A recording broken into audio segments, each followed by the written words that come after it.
Paris, le 7 avril 2014 de l'ère chrétienne. Résistance.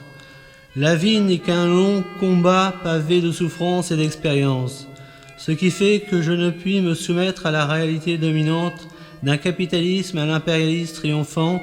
à la prépondérance d'un matérialisme qui dicte sa vérité jusqu'aux sciences,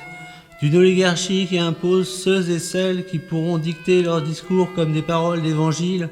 ou encore de tous ces bien-pensants aux nécrophiles d'une société de consommation en putréfaction, comme de ces pornographes d'une démocratie dite d'opinion. Alors luttons,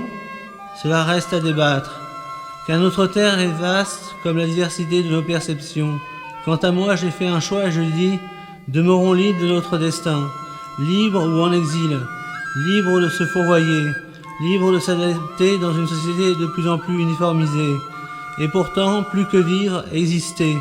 car je ne puis me limiter au vécu et à la connaissance d'un seul et même milieu, ce qui réduirait le monde à mon nombril ou à mon sexe, alors que ma curiosité intellectuelle me porte à l'aventure, au voyage et à l'exploration dans la diversité des mondes. Ce qui fait de nos créations un acte d'immortalité, comme ce sens donné à la vie qui fait en sorte justement que gagner sa vie ne soit pas synonyme de la perdre, comme ce moi, cette part d'âme devenue part d'éternité, ce qui reste lorsque de vous ne reste plus rien, l'intemporalité.